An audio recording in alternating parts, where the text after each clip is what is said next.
Hello there. So you may or may not know that I've been getting into solo RPG games over the past couple years. Initially, I got into Frostgrave, and that got me into Rangers of Shadowdeep, and more recently, 5 Leagues from the Borderland. I kind of lump these together into like solo, co-op, sometimes player versus player, fantasy RPGs, pretty much. And I have been slowly but surely working my way towards doing content on stuff like this. So when I first got into this, I really didn't have like anything. I didn't have like terrain that would suit this. I didn't have miniatures. I've slowly been building up my collection of terrain, but I'm in desperate need of like actual miniatures that I can actually use for this. The tone and the type of videos that I want to do around these types of games is something that I've debated on for quite a while, and I think I finally have kind of a clear direction of which way I want to go, and hopefully you see that manifest on the channel, hopefully, but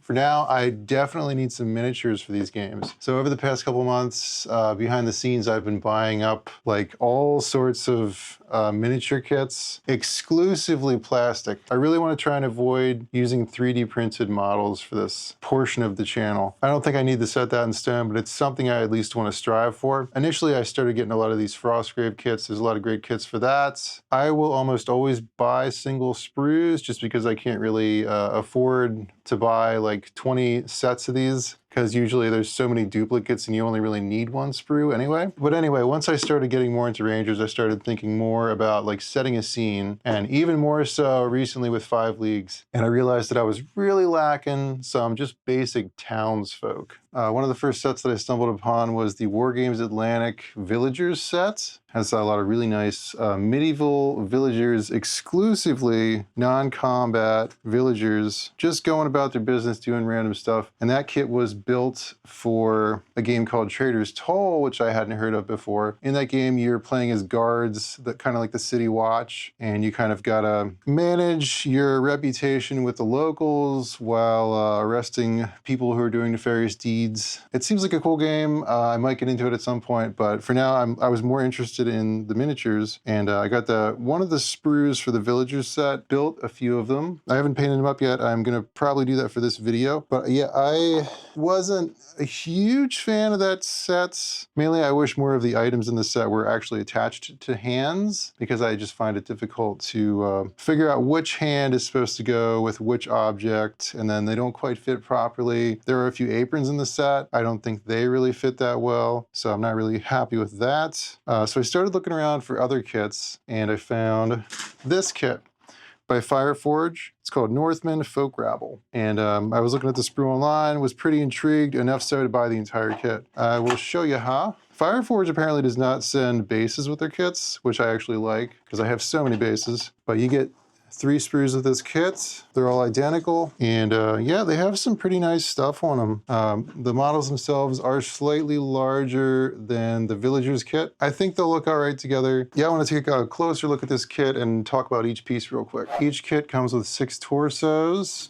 2 of which are clearly female. The one comes with an apron. It's a very narrow apron, but it is built onto the character, which is nice. You get 15 heads, 10 of which I'm pretty sure are supposed to be male, and then these 5 are female. Then you get a pretty good variety of everyday tools, which could be used as weapons. 2 sickles, 3 pitchforks, 2 torches, pickaxe. You do get 1 bow. You get a broom. Here's an axe. Here's a hand holding an arrow to go with the bow. And you get a shovel. And it looks like a lot of these items could be positioned in such a way that they're clearly not being used as weapons. So that's good. You also get a basket. It looks like a weaved basket, and a wooden bucket, which I really like. And the hands are actually sculpted onto both of those, which is really what I was hoping to see in the other set. So it's almost like they looked at the other set and improved on it in several ways. The bits are going to be a little bit easier to work with. It's going to be a little bit more obvious what goes with what. Looking forward to trying this out. Here's what the back looks like if you're curious. You also get 3 braids, and then I'm not sure what this is. This might just be hair. I'm not quite sure. And you get 6 offhands, 6 arms with hands, and then the rest of these arms are meant to go with each tool. I'm gonna build some of these up and then we can compare them. All right, so first I'll show you the models that I made just using parts from this kit. First up, we have our resident bucket carrier. For this one, I mixed up a bit of sculpt mold to fill the bucket out and then just painted that blue. So he's just carrying a bucket of water here.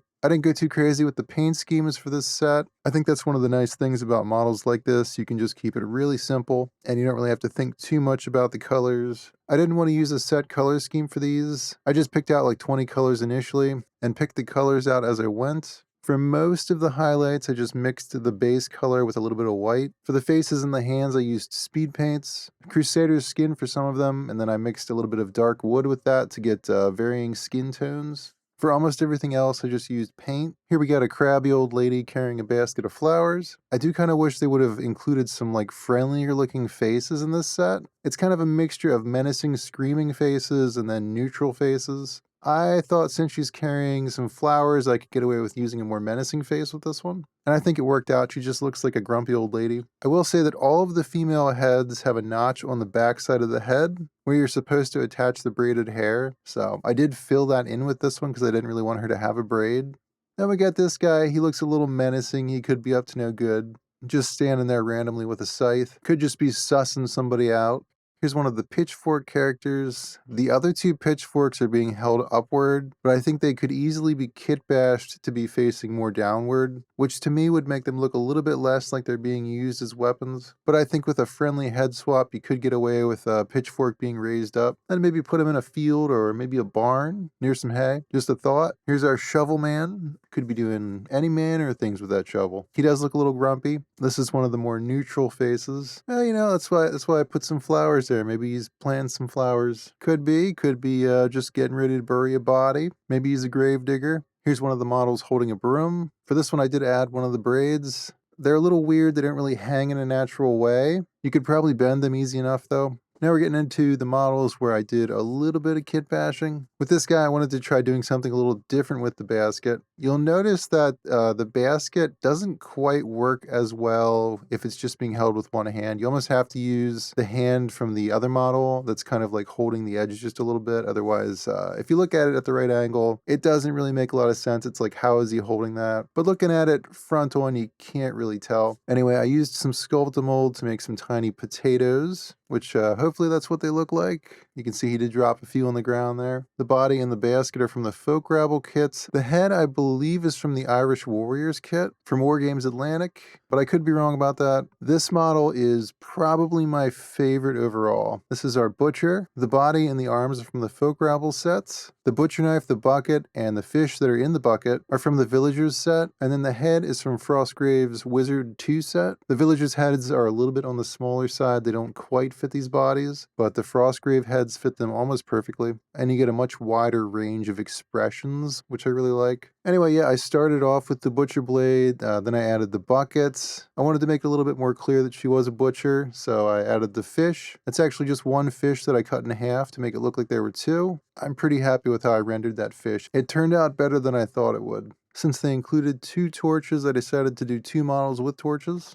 I did head swaps for both of them. This is a head from the Villagers set. There are a few heads in there that fit these bodies a little better, but to me, most of them look a little too small. And then here's another head from the Wizards 2 kit. I like this one. She kind of looks like she just discovered something.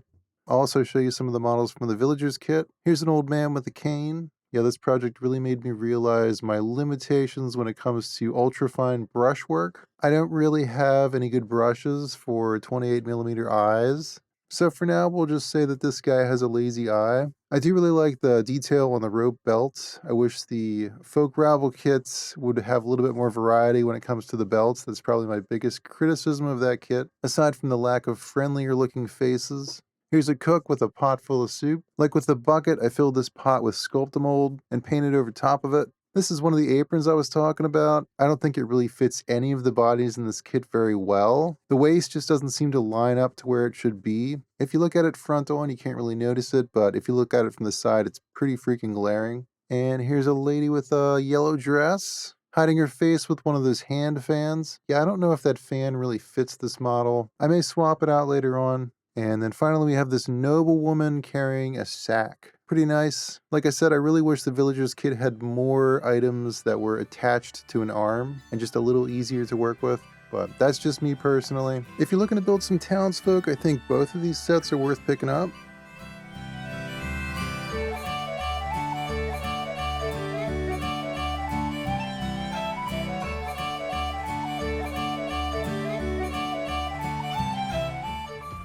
Pretty cool to see some actual life in this village I've been putting together. I have been working on an overarching narrative to fit this set. I'm not quite sure when I'm going to start incorporating that into these videos. Hopefully sooner rather than later. Anyway, that's about it for this video. Thanks for watching. A huge thank you to my patrons and channel members. Fun fact, YouTube does not notify me when I get a channel member, so I actually had a few channel members and I didn't even know it. So if you are a channel member and you're wondering why I've never mentioned you, that's why. I hope you guys enjoyed this video. Hope you have a good day, and I will see you later.